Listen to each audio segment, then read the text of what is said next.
Hi, I'm Karen Chabot. I've put together some samplings of some video snippets of the online Ayurveda Health Counselor program that I'm offering.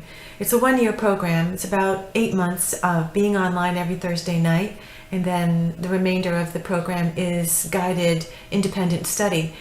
And this little sampling that I put together is of 4 teachers, and I have many teachers, brilliant teachers on board, but I just chose these 4 so that you get a feeling for what the program is like.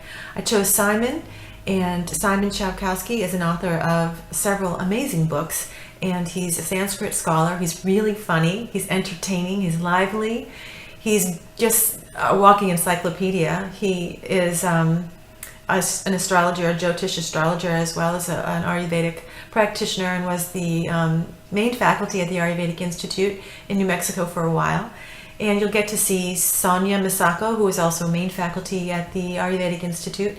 She is author of an Ayurvedic herbology book, and she's a brilliant herbalist, as well as an Ayurvedic esthetician and essential oil master. She is a professor at the university in New Mexico. She's been doing this for years and years. She's very interesting to listen to, and she's very coherent when she speaks. Her teaching is just, incredible. And then we have Molly Strong that I'm going to show you a snippet on. She's passionate. She is loves the ancient Vedic texts. She's a mother of 3. She just had a baby.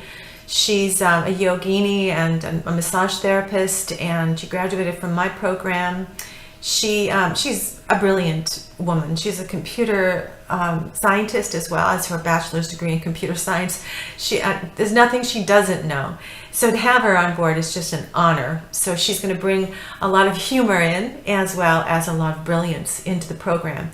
We also have Dr. Anisha. I don't have her in the sampling today, but she is someone that's on faculty who co-authored a book with Dr. Vasant Lad on acupuncture and the Marma points.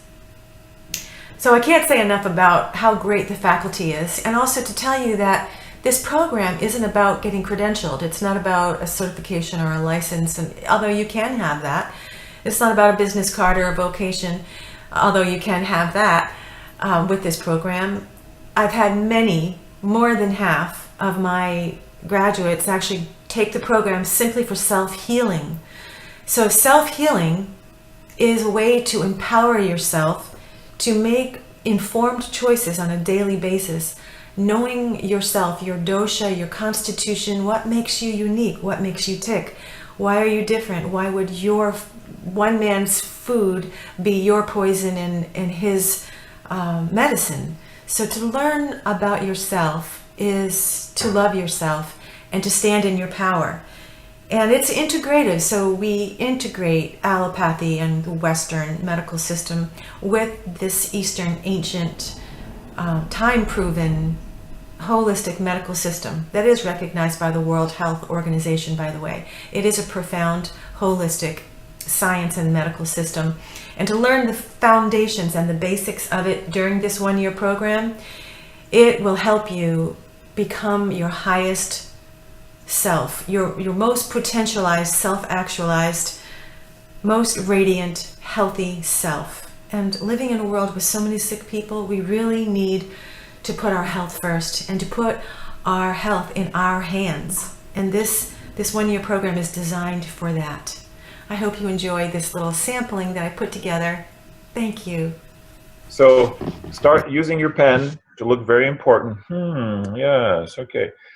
Because and this is sanctioned by the Ayurvedic text, which there are 80 types of disease which are caused by Vata. There are 40 types of disease caused by Pitta and 20 types of disease caused by Kapha. So Vata is the predominant. So 60% Vata, 30% Pitta, and like 10% Kapha, something like that. So that leads us then to how does Vata move in the body. So this is a big part of, and this is the most important part of chapter 2, in my opinion, is the movement of the dosha, whether it moves up, down, or sideways. And if you do nothing but look at that, you will have gone a long way. You're way ahead of the game. Dinacharya for the Panchamahabhuta. So Dinacharya means daily routine. Sometimes when we study Ayurveda, Dr. Rosie Mann said it best when she said, sometimes simple things are overlooked. The meaning is overlooked because they are simple. Ayurveda is not Western medicine. We're not going to get into the cell. We can, Pilo and Pithara and all that other nonsense, and we can take the bhutas all the way down, liver, Jathara, Agni. We can get as conscientious as we want to at the cellular level, but take it back and make it simpler. Ayurveda works because it is simple and you can do it every day. Dinacharya is one of the most effective, most powerful methods for health, for healing at all levels, your body, your mind, your spirit, your consciousness. I've never seen anything work so quickly as yoga because of the meditation and the mindfulness training. And on that note, there's a book written by someone in Google called Search Inside Yourself.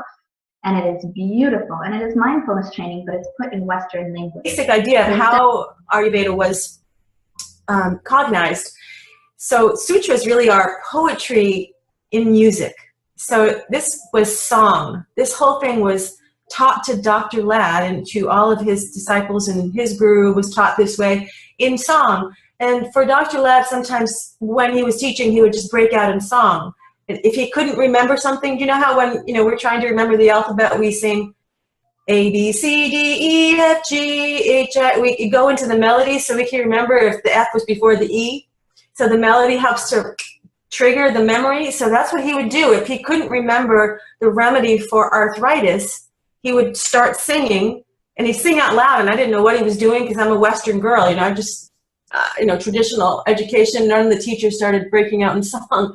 So it sounded a little crazy at first, but it was actually really beautiful once I understood what he was doing. So he would start to remember the actual remedy for whatever it is he was trying to portray, if it was arthritis or a liver condition or a pitta condition or whatever it was. He had a song for it. It was a sutra, a little sutra that had all the answers in the sutra. And it's so much easier for our minds to remember through melody. In Ayurveda, there are going to be different times of drug administration. I know I'm going to be speaking fast, and you're more than welcome. I'm going to leave the chat box open, so if there are any questions, you could always get into the chat box or stop me if there are any questions. But basically, in Ayurveda, there are going to be different times of drug administration. And these times of drug administration can actually be generalized into, I would say, 3 major groups. And the 3 major groups are going to be basically taking things before a meal, and things before a meal in general are going to be better for digestive problems or problems that are going to be happening in the digestive tract or in the urinary tract, or basically a male-female reproductive tract. We can be taking things during a meal, and normally this is also done mainly for 2 reasons. One, if the person is going to be debilitated and basically not capable of taking medications at other times, or if the person is actually having, some type of gastric disorder that needs to be attended to immediately with the ingestion of food. And then there's going to be that of taking herbs after a meal, and that normally is done when we have pathologies that are above the diaphragm. So basically, if we have respiratory disorders or things happening in the head, we normally want to take those herbs after the meal. And how long after the meal? Normally about 15 minutes, half an hour. So in general, so although you have a handout that has like all of these little other possibilities, in general, these are like the 3 great rules of thumb.